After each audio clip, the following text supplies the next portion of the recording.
When you do something like a payday loan or a title loan, you're not establishing your credit. You're only paying them. This bank might not be a good fit for us. Yeah. So it's good to audit the banks just like they're gonna audit you, and make sure that their bank is the right one for you. Hey, if you have perfect credit, you can go and get $50,000 this month to start your business. However, most people may not have perfect credit. You might have great credit, might need to tweak one or two things, but we're going to break down if you are somebody in that situation, even if you have more things wrong with your credit, how you can go get $50,000 within the next 90 days or less. So that way you can start that business, scale that business, do whatever it is that you need to do. I'm here with the Barnetts, they're the subject matter experts on all things credit here on this channel. Thank you for joining me again. And the first question I have for you all is, does it even matter what bank I go to? So somebody watching this, they might say, man, the only bank in town is Wells Fargo, or, the only bank in town is some little community country bank. So before we talk about what banks to go to, are all banks created equal in y'all opinion? Absolutely not. Okay. Listen, y'all, what you got to realize, like you just said, you do have to understand the banks, because not all banks have the money to give you. Some of the smaller banks, especially those community banks, they don't have the money to lend. So when you go to them asking them for $10,000, they may not really have it in their reserves or have it available to give to you. So you do have to know which bank you want to go to. Also, you need to know, what does that bank require? That's the most thing people always forget to ask, what do they even require before you go applying with them? Okay. Absolutely, because sometimes we go applying for banks not knowing that this bank might not be a good fit for us. Yeah. So it's good to audit the banks just like they're gonna audit you, and make sure that their bank is the right one for you. All right. So let's say that the average person, we ain't got a business yet. What bank would you start with if you didn't have a business to try to get some funding to start a business? The first bank I would say bank or credit union. The first thing I would say would be... What's the difference, though, for country people like us? So your credit unions, we always think about, they're for the people, right? They're going to be I ain't going to say smaller necessarily, but they're run by the people, kind of profited by the people. Everything that you're putting in is coming back out. Okay. The banks are going to be more national type things, where they're going to be all around, right? Where you can go, you can live in any state, city, whatever, and actually use that bank. They're going to be on a higher scale. Okay. Doesn't mean they always have more money all the time. It's it operates on a higher scale, which, sometimes does mean more money. Okay. But what I would say is, the first thing for anybody, right? Start with your local credit union or bank, right? Now, you do want to, like Ty said, audit that bank and make sure they actually got the money to give you. Make sure they actually do loans, credit cards, whatever. You can find that out on their website, or just call them. But start with that credit union, getting a personal loan, right? If you don't have any credit at all, maybe ask for a starter product. So around in Carolina, some bank like True Lion or Founders, going to be great credit unions that will start you off, especially if you're just starting your credit journey up, start you off with a personal loan and start there. Personal loans, personal credit cards with those banks will be great. Then you might want to move somewhere like a Navy Fed. They're going to pull from TransUnion on the personal side, but once you build that relationship with them, you can go in and get credit cards and loans, which are going to get you, where you need to go. And then when you get Navy Fed, you keep applying until you get that denial with Navy Fed. So they will give you multiple products.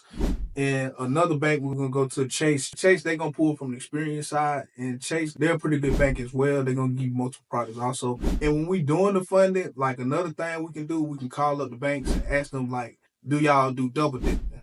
And double dipping basically means you can get two products. I might go in and get a credit card and a line of credit with one income. Exactly. And that's really important, because you don't want to get hit with, 5, 10 inquiries just because. So we got, who did we say? Chase, True Lion, Founders. You also might try somebody like a Truist. The Truist Bank is great when it comes to credit cards. They've got 3 or 4 different credit cards that you can start off that are beginner friendly for anybody. And they also do pre-approvals too.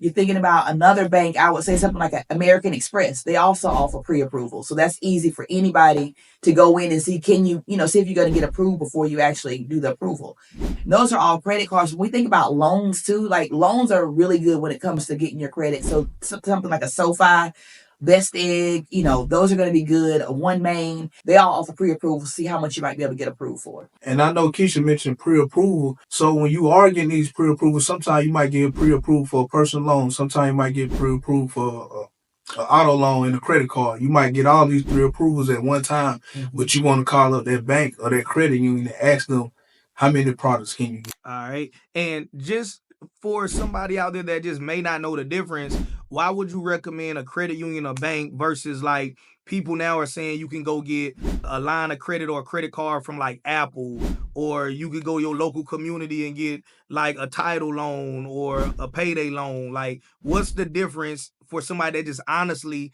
don't know any difference about where you get the money from? Well, first of all, I mean, here's the thing. If you've got your credit in order, like we talked about, you want to make sure that you do get the best interest rate, right? Mm-hmm. And when you get something like a title loan, you got to put up your car, your house, whatever they ask. They want that collateral, which, you know, I get in certain situations that might be, you know, the only option you have.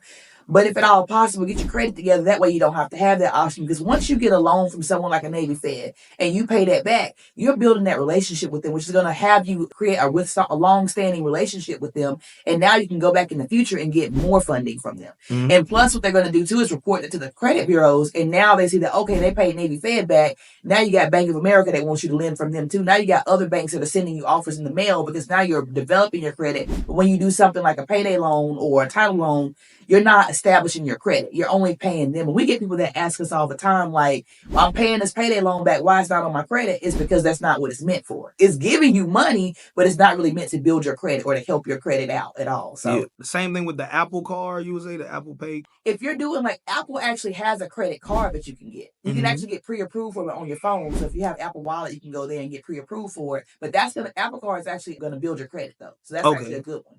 And I know Keisha said that some people paying on their loan, but it's not showing on their credit. I don't want people to get it twisted. Don't think they don't have to pay because you still have to pay because if you don't pay, then it's going to show up on your credit. They definitely will put it on there. Okay. Oh, so they only put the bad stuff on there. That's pretty much how that works. Absolutely. All right, definitely. So, hey, you guys, after watching this video, you should understand the top 5+ places you can go to establish your credit. Stay away, if at all possible, stay away from the payday loans, title loans. Would you even say stay away from the Apple Pay in the beginning? Just focus on banks and credit unions? Like I said, Apple, like, if you're going to use an Apple credit card, that's cool. Apple Pay, like, if you're just paying something back or whatever, that's cool. Like, I mean, one thing I guess I should say, like, Klarna and all those are good if it's going to help you pay something off. But remember, I mean, well, I ain't going to say that now because I think Klarna is actually reporting to your credit. So if you do have Klarna, Afterpay, ZipPay, make sure you're making those payments on time, like Todd mentioned, because they are reporting to your credit. So using an actual bank or a credit card is going to be more beneficial in the long run. So getting that's going to help you out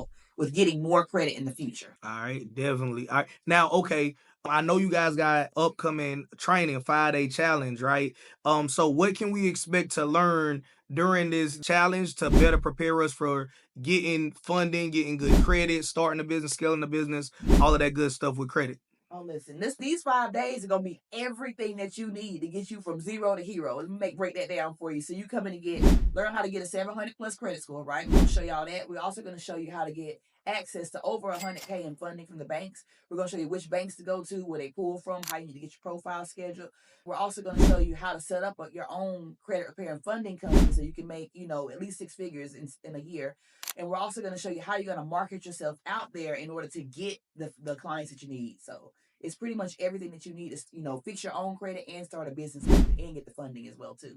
Absolutely. This is one you don't want to miss because listen, this 5-day event gonna be everything that Keisha just told you. All right. Do I need to know anything about credit, have good credit, anything like that before attending? No. Nah, you just need to show up and make sure you don't have no distraction when you show up and just come ready to learn because we're gonna give y'all all these in these 5 days. Yeah, it's like this, we're gonna give you all the education, you just gotta be able to execute. Like honestly, bro, like us, you can go from not knowing anything about credit to making 6 figures in the next year. If you show up, you take all the education that you get and just execute on it. Absolutely, because we had people who then came on our Facebook Live, then applied the information that we then gave them, and then came back and told us they got 65 points in 1 week. Yeah. Just by applying the information off live. So if we did in that little bit of time, just imagine what 5 days is gonna look like. Exactly. All right. Hey, links to all of that is already underneath today's video. Tap in with them. Till next time, so I'm hustler, stay hustling. JT Automations, I'm gone.